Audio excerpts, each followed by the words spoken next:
Olha, a gente vive numa época que é fascinante, né? As barreiras que antes pareciam super sólidas entre ciência e espiritualidade, elas estão começando a desmoronar.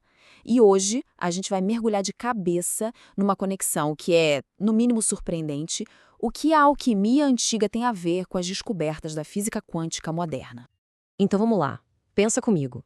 E se esses dois mundos, que parecem não ter nada a ver um com o outro, a alquímia e a física quântica, estivessem na verdade contando a mesmíssima história sobre a realidade e sobre o nosso lugar nela? É essa pergunta que vai guiar a nossa conversa hoje. Bom, para a gente começar, a primeira coisa é esquecer um pouco daquela imagem clássica da alquimia, sabe? A gente logo pensa num laboratório meio sombrio, alguém tentando transformar chumbo em ouro. Só que a história de verdade, ela é muito, mas muito mais profunda que isso. É que é o seguinte, a alquimia, na real, sempre teve dois lados. Tinha sim o trabalho com os metais, o lado físico, mas isso era na verdade um grande espelho, um símbolo para um processo que era o que realmente importava, a transformação da nossa própria consciência. E com essa citação, a coisa toda faz sentido. O chumbo ali não é o metal pesado, entende? É o nosso chumbo interior, o ego, a ignorância, os medos. E o ouro? Bom, o ouro é o prêmio final. Um estado de sabedoria, de iluminação.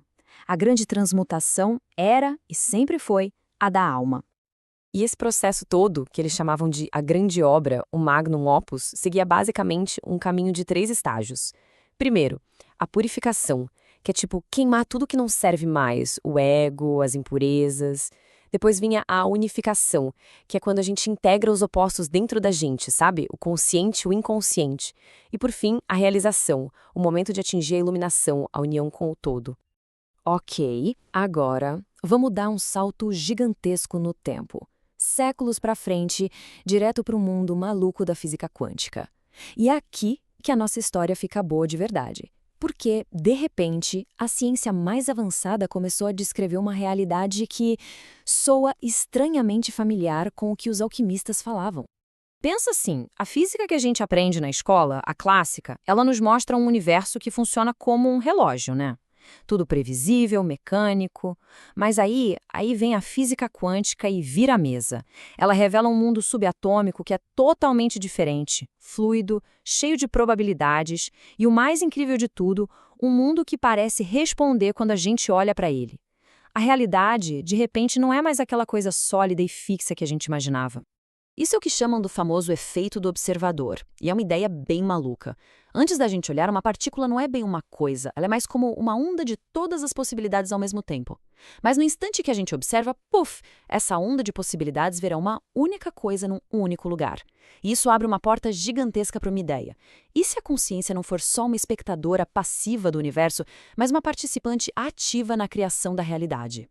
E como se não bastasse, tem o tal do emaranhamento quântico. Imagina só, duas partículas podem ficar ligadas de um jeito que o que acontece com uma afeta a outra na mesma hora, instantaneamente, não importa se elas estão a 1 metro de distância ou em lados opostos do universo. O próprio Einstein achava isso tão bizarro que chamou de ação fantasmagórica à distância. Isso simplesmente destrói a nossa ideia de que as coisas estão separadas e aponta para uma conexão profunda, fundamental entre tudo que existe. Beleza, então agora a gente tem os dois lados da história. E aí vem o ponto principal. O que acontece quando a gente coloca essas duas ideias, a sabedoria da alquimia e as descobertas da física quântica, uma do lado da outra?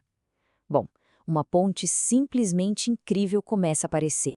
Olha só que impressionante esse paralelo. A intenção focada do alquimista, só a consciência direcionada, não parece um espelho do efeito do observador, onde a consciência define a realidade? A ideia alquímica de que tudo é um, a unidade de todas as coisas, não ecoa perfeitamente o emaranhamento quântico? E o potencial de transformar a matéria de chumbo em ouro? Isso é basicamente a superposição, onde uma partícula existe como pura possibilidade até ser definida? Então, a gente chega numa conclusão que é francamente poderosa. Dois campos de estudo que não podiam parecer mais diferentes, um antigo e místico, outro moderno e científico, estão no fundo falando a mesma coisa. Que a realidade não é essa coisa estática lá fora. Ela é um campo dinâmico, um mar de potencial infinito. E a consciência parece ser um ingrediente secreto que dá forma a tudo isso. Ok, mas e daí? Se isso for minimamente verdade, o que isso significa na prática? Pra gente, no dia a dia? Como a gente pode pegar essa compreensão toda e aplicar na nossa vida? A ideia aqui é que a gente pode sim viver com essa consciência alquímica. E os passos são até que simples. Começa com a prática da intenção.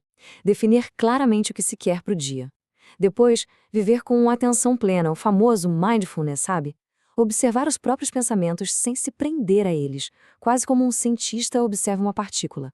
E por último, mas não menos importante, agir sempre com a consciência de que estamos todos conectados, que cada ação tem um impacto no todo.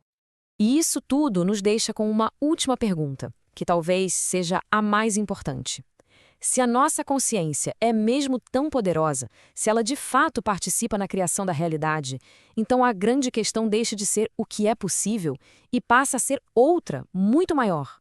Que realidade nós, como humanidade, vamos escolher criar?